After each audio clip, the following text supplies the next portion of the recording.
Hello friends, police update YouTube channel पर आपका स्वागत है। भारत सरकार द्वारा 2012 में एक अधिनियम पारित किया गया था जिसका नाम है लैंगिक अपराधों से बालकों का संरक्षण अधिनियम 2012, शॉर्ट में कहें तो पॉक्सो एक्ट। यह एक्ट क्या है, इस एक्ट के बारे में हमें जानकारी होना बहुत ज़रूरी है।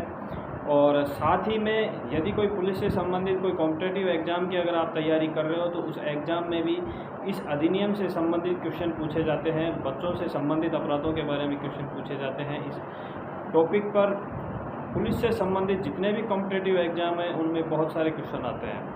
तो इसलिए इस अधिनियम को समझने के लिए मैं आज आपके लिए एक वीडियो लेकर आया हूँ। इस अधिनियम में कुल 46 धाराएँ हैं, लेकिन 18 से 20 धाराएँ ऐसी हैं जो कॉम्पिटिटिव एग्ज़ाम में भी पूछी जाती हैं या फिर उनकी नॉलेज होना भी बहुत ज़रूरी है। पुलिस से संबंधित भी ज़रूरत पड़ने पर यही धाराएँ सबसे ज़्यादा काम आती हैं। तो आज हम उन 18 से 20 संबंधित धाराओं की चर्चा करते हैं कि कोई अपराध घटित होने पर कौन सी धारा काम में आती है, कौन सी धारा पुलिस द्वारा लगाई जाती है। तो शुरुआत करते हैं धारा नंबर 1 से। पॉक्सो एक्ट की धारा नंबर 1। इस धारा में इस अधिनियम का पूरा नाम और विस्तार के बारे में खुलासा किया गया है, जिसका नाम है लैंगिक अपराधों से बालकों का संरक्षण अधिनियम 2012। विस्तार: जम्मू कश्मीर को छोड़कर पूरे देश में यह अधिनियम लागू होगा। धारा नंबर 2। धारा नंबर 2 में कुछ परिभाषाएं दी गई हैं, जैसे कि प्रवेशन लैंगिक हमला, गुरुतर लैंगिक हमला, लैंगिक उत्पीड़न, ये क्या होते हैं। अभी हम इन परिभाषाओं को इनकी धारा के अनुसार धीरे धीरे समझेंगे, ना कि धारा नंबर 2 में। धारा नंबर 2 मैं आपको सिर्फ इतना बताऊंगा कि इसमें परिभाषा ही दी गई है और कुछ नहीं है। धारा नंबर 3।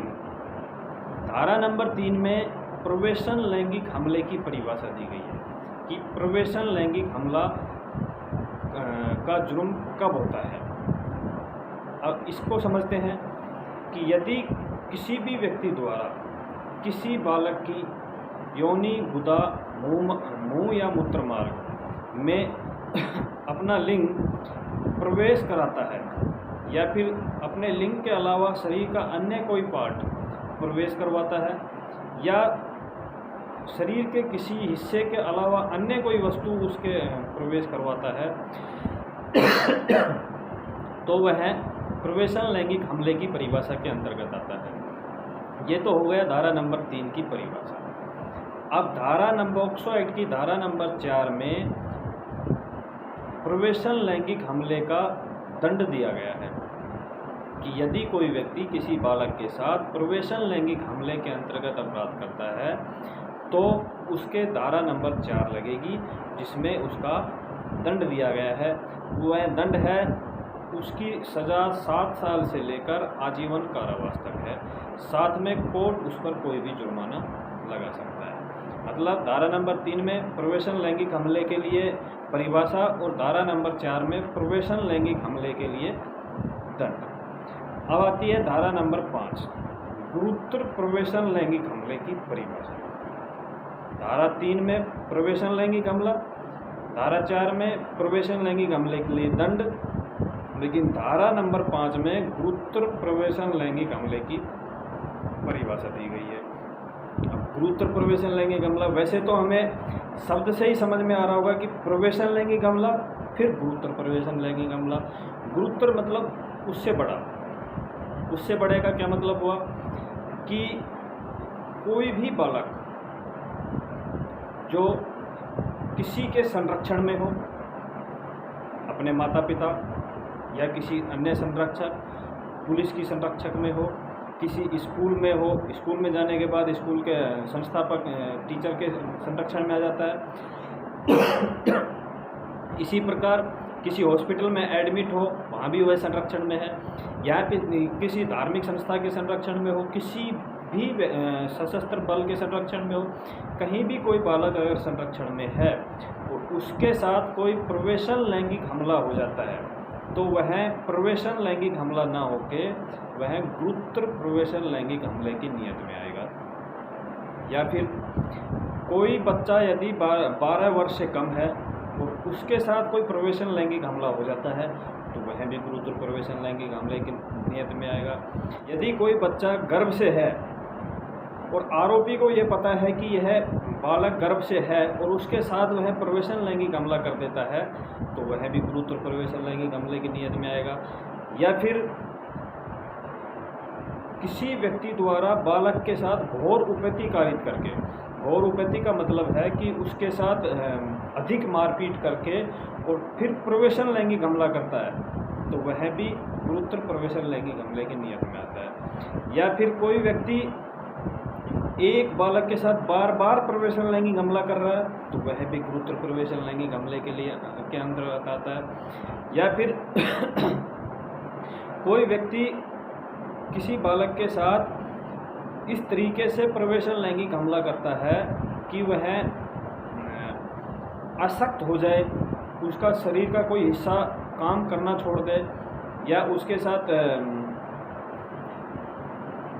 कोई ऐसी घटना हो जाए जिससे कि उसके वह निःशक्त हो जाए तो वह भी गुरुतर प्रवेशन लैंगिक हमले के अंतर्गत आता है। या फिर कोई भी व्यक्ति किसी बालक के साथ ऐसी किसी सार्वजनिक जगह पर निर्वस्त्र करके कोई प्रवेशन लैंगिक हमले जैसी घटना कर देता है तो वह भी गुरुतर प्रवेशन लैंगिक हमले के अंतर्गत आता है। अब धारा 5 में तो होगी गुरुतर प्रवेशन लैंगिक हमले की परिभाषा। धारा 6 में गुरुतर प्रवेशन लैंगिक हमले के लिए दंड दिया गया है। यह दंड क्या होगा?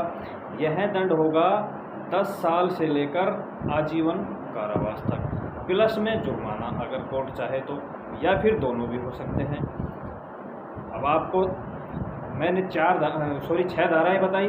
पहली धारा में नाम दिया गया है, दूसरी धारा में परिभाषा दिया गया है, तीसरी धारा में प्रवेशन लैंगिक हमले की परिभाषा है, चौथी धारा में प्रवेशन लैंगिक हमले के लिए दंड, पांचवी धारा में गुरुतर प्रवेशन लैंगिक हमले की परिभाषा है, धारा नंबर 6 में गुरुतर प्रवेशन लैंगिक हमले के लिए दंड है।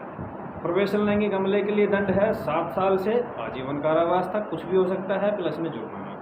और गुरुतर प्रवेशन लैंगिक हमले के लिए है 10 साल से आजीवन कारावास तक, प्लस में जुर्माना, कुछ भी हो सकता है।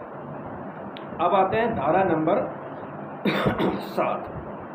धारा नंबर 7 में है लैंगिक हमला की परिभाषा। अब लैंगिक हमला क्या होता है? लैंगिक हमला होता है यदि कोई व्यक्ति किसी बालक के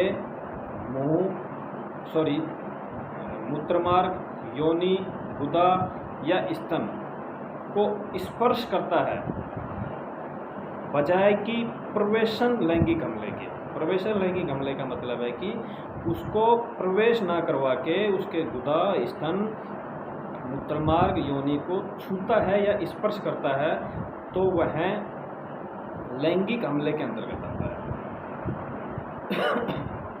किसी भी व्यक्ति द्वारा ऐसा किसी भी बालक के साथ इस आशय से किया गया कार्य कि वह लैंगिक आशय से किया गया कार्य कि उस बालक की योनि, गुदा या मूत्रमार्ग या स्तन को वह स्पर्श करता है, वो उसके साथ प्रवेशन लैंगिक हमला नहीं होके लैंगिक हमला कहलाता है। ये तो हो गई धारा नंबर 7। अब धारा नंबर 8। धारा नंबर 8 में लैंगिक हमले के लिए दंड दिया गया है। दंड है 3 साल से लेकर 5 साल तक, प्लस में जुर्माना। अब आ जाती है धारा नंबर 9। धारा नंबर 9 में फिर वही गुरुतर लैंगिक हमला। वो लैंगिक हमला था, अब आ गया गुरुतर लैंगिक हमला। गुरुतर लैंगिक हमले की परिभाषा है धारा नंबर 9 में। वही चीज़ें हैं जो पहले मैंने बताई थी। एक या एक से अधिक व्यक्तियों द्वारा यदि किसी बालक के साथ में लैंगिक हमला किया जाता है तो वह गुरुतर लैंगिक हमला हो जाता है। फिर एक व्यक्ति द्वारा करता है तो लैंगिक हमला, एक से अधिक द्वारा करता है तो गुरुतर लैंगिक हमला। यदि कोई बालक गर्भ से है उसके साथ लैंगिक हमला हो जाता है तो गुरुतर लैंगिक हमला। यदि उसके साथ बार बार लैंगिक हमला हो जाता है तो गुरुतर लैंगिक हमला। या फिर कोई सार्वजनिक जगह पर निर्वस्त्र करके उसको लैंगिक हमला हो जाता है तो वह भी गुरुतर लैंगिक हमला होता है। या फिर किसी बालक के साथ स्त्री घोर उपैती कारित करके लैंगिक हमला किया जाता है गौर उपपत्ति का मतलब मारपीट करके और फिर उसके साथ लैंगिक हमला किया जा रहा है तो वह गुरुतर लैंगिक हमले की नियत में आ जाता है। अब धारा नंबर 10 में गुरुतर लैंगिक हमले के लिए सजा दी गई है, जो है 5 साल से लेकर 7 साल तक प्लस में जुर्माना या फिर तो। समझ में आ गई आपको? पहली धारा में, दूसरी धारा में परिभाषा, नंबर 3 में प्रवेशन लैंगिक हमला, धारा 4 में प्रवेशन लैंगिक हमले के लिए दंड, धारा 5 में गुरुतर प्रवेशन लैंगिक हमले की परिभाषा, धारा 6 में गुरुतर प्रवेशन लैंगिक हमले का दंड, धारा 7 में लैंगिक हमला, धारा 8 में लैंगिक हमले के लिए दंड, धारा 9 में गुरुतर लैंगिक हमले की परिभाषा और धारा 10 में गुरुतर लैंगिक हमले के लिए दंड। लैंगिक हमला और प्रवेशन लैंगिक हमला दोनों में अंतर समझ ही गए होंगे। लैंगिक हमले में स्पर्श होता है और गुरुतर लैंगिक हमले में प्रवेश होता है, प्रवेशन लैंगिक हमले में प्रवेश होता है। उसके साथ यदि गुरुतर लग जाता है तो वह बड़ा हो जाता है, उसकी सजा बड़ी हो जाती है। अब आता है धारा नंबर 11, लैंगिक उत्पीड़न। लैंगिक उत्पीड़न में देखिए, प्रवेशन लैंगिक हमले में प्रवेश होना जरूरी है, फिर लैंगिक हमले में स्पर्श होना जरूरी है, लेकिन लैंगिक उत्पीड़न में ये दोनों ही चीज़ ना होकर लैंगिक उत्पीड़न किस तरीके से होता है, जैसे कि किसी बालक का कोई व्यक्ति बार बार पीछा करता है लैंगिक आशय के साथ, तो वह लैंगिक उत्पीड़न हो जाता है। या फिर उसको कुछ इलेक्ट्रॉनिक माध्यम से ऐसी चीज़ दिखाता है, अश्लील सामग्री दिखाता है, तो वह लैंगिक उत्पीड़न में आ जाता है। या फिर ये कहें कि उसके शरीर का कोई ऐसा अंग प्रदर्शित करने के लिए उसको बालक को मजबूर करे हुए, तो वह भी लैंगिक उत्पीड़न में आ जाता है। यदि किसी रास्ते चलते हुए बालक को कोई व्यक्ति कोई अश्लील शब्द बोलता है, तो वह भी लैंगिक उत्पीड़न में आ जाता है। तो धारा 11 में दिया गया है लैंगिक उत्पीड़न की परिभाषा। और धारा 12 में लैंगिक उत्पीड़न का दंड दिया गया है। लैंगिक उत्पीड़न का दंड है 3 साल तक, उससे नीचे कुछ भी हो सकता है, प्लस में जुर्माना या फिर दोनों। धारा 11 में लैंगिक उत्पीड़न, धारा 12 में लैंगिक उत्पीड़न के लिए दंड। और धारा 13 में अश्लील प्रयोजन के लिए यदि किसी बालक का उपयोग किया जाता है तो उसकी परिभाषा दी गई है। और धारा 14 में यदि अश्लील प्रयोजन के लिए किसी बालक का उपयोग किया जाता है तो उसका दंड दिया गया है, जो 5 साल तक प्लस में जुर्माना। यदि यह अश्लील प्रयोजन जैसे कि प्रवेशन लैंगिक हमला होते हुए है तो उसका दंड अलग होता है, यदि लैंगिक हमला है तो उसका दंड अलग होता है, यदि लैंगिक उत्पीड़न है तो उसका दंड अलग होता है। जिस तरीके का करता है उसमें दंड अलग अलग दिए गए हैं। अब आ जाती है धारा नंबर 15। धारा नंबर 15 में है कि यदि कोई बालक से संबंधित कोई व्यक्ति अश्लील भंडार करता है, जैसे कि किसी बालक की कोई वीडियो है और कोई व्यक्ति उसको अपने मोबाइल में रख रहा है, तो वह उसका भंडार कर रहा है, सेव कर रखा है उसने, तो वह धारा अंतर्गत 15 के अंदर आता है। और 15 के अंदर ही उसका जुर्माना दिया गया है कि 3 साल तक की सज़ा प्लस में जुर्माना। तो यदि कोई व्यक्ति किसी बालक से संबंधित कोई भी अश्लील सामग्री का भंडार करता है तो वह धारा नंबर 15 के अंतर्गत आता है, इसी में परिभाषा है और इसी धारा 15 में उसकी सजा दी गई है। अब आ जाती है धारा नंबर 16। धारा नंबर 16 में यदि कोई व्यक्ति, धारा नंबर 16 में किसी अपराध के दुष्प्रेरण की परिभाषा दी गई है। दुष्प्रेरण का मतलब है कि यदि जैसे कोई व्यक्ति किसी बालक से अपराध करवाने के लिए उसको उकसाता है, जैसे कोई व्यक्ति है वह मुझे उकसा रहा है कि फला बालक के साथ कोई ऐसा कर दे, मैं जाऊं और वो अपराध कर दूं, तो वह उकसाना हो गया। तो जो व्यक्ति उकसा रहा है वह उसका दुष्प्रेरण कर रहा है, तो वह भी उस अपराध का भागीदार होता है। तो यदि कोई व्यक्ति किसी बालक से संबंधित अपराध को करने के लिए उकसा रहा है, दुष्प्रेरण कर रहा है, तो वह धारा नंबर 16 की परिभाषा में आता है। और धारा नंबर 17 में दुष्प्रेरण का दंड दिया गया है, जिसकी सजा है व्यक्ति जैसा अपराध करता है उसी के अनुसार। मतलब कि यदि उसने किसी के उकसाने से प्रवेशन लैंगिक हमला किया जिसकी सज़ा 7 साल से आजीवन कारावास तक है, तो दुष्प्रेरण वाले के भी इतनी लगेगी। यदि किसी व्यक्ति ने गुरुतर प्रवेशन लैंगिक हमला किया जिसकी सज़ा 10 साल से आजीवन कारावास है, तो उकसाने वाले के भी वही सज़ा होगी। जो व्यक्ति जितना अपराध करेगा उसकी सज़ा के हिसाब से ही इसमें सज़ा लगती है। अब धारा नंबर आ जाती है 18। यदि बालक से संबंधित किसी भी अपराध को कोई व्यक्ति करने का प्रयत्न करता है और वह उससे हो नहीं पाता है, प्रयत्न ही कर पाता है, तो वह धारा नंबर 18 के अंतर्गत आता है। और इसकी सज़ा भी धारा 18 में दी गई है। सज़ा होगी जो अपराध वह करने का प्रयत्न कर रहा है उसकी जो सज़ा है उसकी आधी सज़ा होगी। यदि वो प्रवेशन लैंगिक हमला करने का प्रयत्न करता है, तो प्रवेशन लैंगिक हमले का दंड है 7 साल से आजीवन कारावास। तो जो उसकी सज़ा उसमें बढ़ती वो उसकी आधी सज़ा होगी इसमें प्रयत्न करने के लिए। अब आ जाती है हमारी धारा नंबर 21। यदि आप किसी पुलिस थाने में जाते हो और वहाँ आपकी बालक से संबंधित कोई एप्लीकेशन है, FIR है, वह पुलिस द्वारा दर्ज नहीं की जाती है, तो यह पुलिस के खिलाफ लगती है धारा नंबर 21, जिसमें 6 माह तक का जुर्माना सज़ा है वह प्लस में जुर्माना है। अब आ जाती है धारा नंबर 22। यदि कोई व्यक्ति बच्चों से संबंधित अपराध की झूठी सूचना व झूठी FIR दर्ज करवाता है, तो उसके खिलाफ धारा नंबर 22 का अपराध बनता है। इसमें सज़ा दी गई है धारा नंबर 22 में ही 1 वर्ष तक की सज़ा प्लस में जुर्माना। एक और उपयोगी धारा है, वह है धारा नंबर 42। धारा नंबर 42 कहती है पॉक्सो एक्ट की कि यदि कोई व्यक्ति बालक के साथ ऐसा अपराध कर देता है जो IPC में भी दर्ज होता है, जैसे कि 376, 354 जो भी है, वह ऐसा कोई अपराध कर देता है और 376 में सज़ा अलग है, पॉक्सो एक्ट में सज़ा अलग है। तो धारा 42 ये कहती है कि जिसकी सज़ा अधिक होगी, अगर पॉक्सो एक्ट की सज़ा अधिक है तो पॉक्सो एक्ट की सज़ा कोर्ट द्वारा दी जाएगी।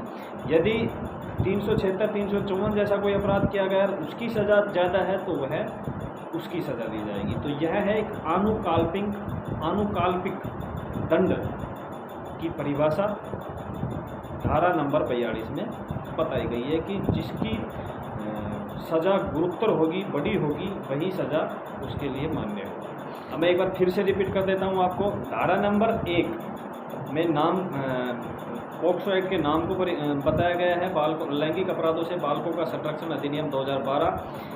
धारा नंबर 2 में परिभाषाओं को समझाया गया है, जैसे प्रवेशन लैंगिक हमला क्या होता है, गुरुतर प्रवेशन लैंगिक हमला क्या होता है, लैंगिक हमला क्या होता है, और गुरुतर लैंगिक हमला क्या होता है, लैंगिक उत्पीड़न क्या होता है, इनकी परिभाषाओं को समझाया गया है। धारा नंबर 3 में प्रवेशन लैंगिक हमले की परिभाषा दी गई है कि प्रवेशन लैंगिक हमले के अपराध किसकी नियत में आता है। तो प्रवेशन का मतलब आप समझ ही गए, मैं पहले भी समझा चुका हूँ, प्रवेश होना जरूरी है। धारा नंबर 4 में प्रवेशन लैंगिक हमले के लिए दंड है जो 7 साल से लेकर आजीवन कारावास तक है। धारा नंबर 5 में गुरुतर प्रवेशन लैंगिक हमले की परिभाषा दी गई है। गुरुतर मतलब बड़ा, बड़े के लिए बार बार रिपीट होना, कोई गौरवपति करना, वो मैं आपको पहले समझा चुका हूँ। और धारा नंबर 6 में गुरुतर प्रवेशन लैंगिक हमले के लिए दंड है। अब ये प्रवेशन लैंगिक हमले की सज़ा है, याद करने के लिए आपको बता दूं कि 7 साल से 10 साल, 7 साल से आजीवन कारावास। अभी गुरुतर प्रवेशन लैंगिक हमला हो गया तो इसकी सज़ा हो जाती है 10 साल से लेकर आजीवन कारावास। मतलब वहाँ 7 से आजीवन थी, यहाँ 10 से आजीवन कारावास प्लस में जुर्माना। अब धारा नंबर 7 आ जाती है जिसमें लैंगिक हमले की परिभाषा दी गई है।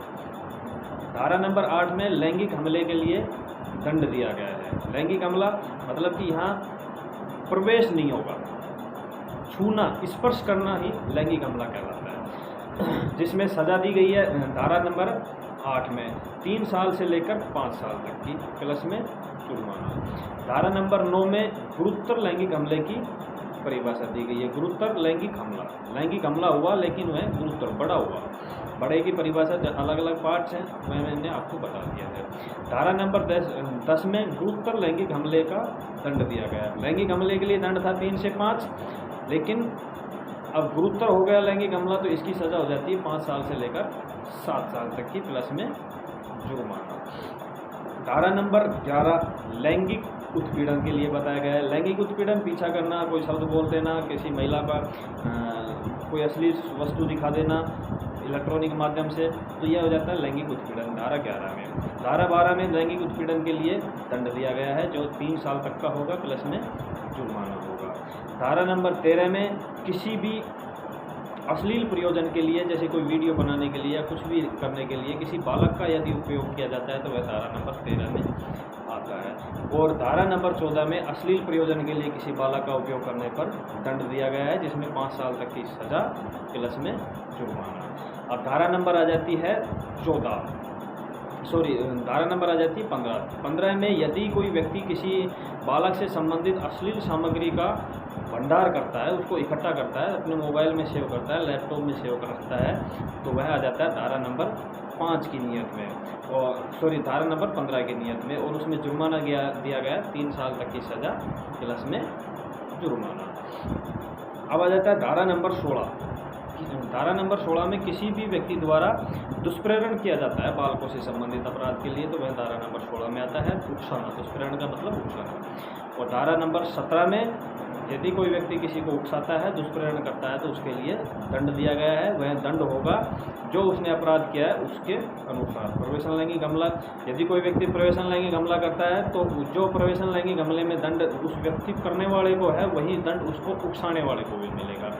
तो और ये हो गया धारा नंबर 17 में उसका दंड। धारा नंबर 18 में यदि कोई लैंगिक अपराध करने के लिए किसी बालक के साथ प्रयत्न करता है तो वह धारा नंबर 18 की नियत में आता है, और इसी में इसका दंड दिया गया है कि वह जो अपराध करने का प्रयत्न कर रहा है, प्रवेशन लैंगिक हमला या लैंगिक उत्पीड़न, तो उसके दंड का आधा दंड इसमें दिया जाएगा।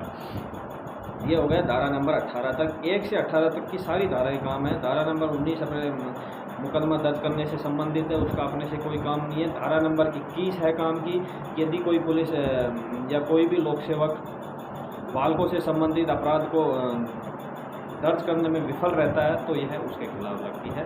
और धारा नंबर 22 यदि कोई व्यक्ति मिथ्या सूचना देता है तो वह उसके खिलाफ लगती है। और धारा नंबर 42 अनुकाल्पिक दंड की परिभाषा है, जिसकी अधिक सज़ा होगी वही सज़ा कोर्ट द्वारा उसमें बालकों से संबंधित अपराध में दी जाएगी। मैं आशा करता हूँ दोस्तों मेरी वीडियो से आप काफ़ी कुछ सीख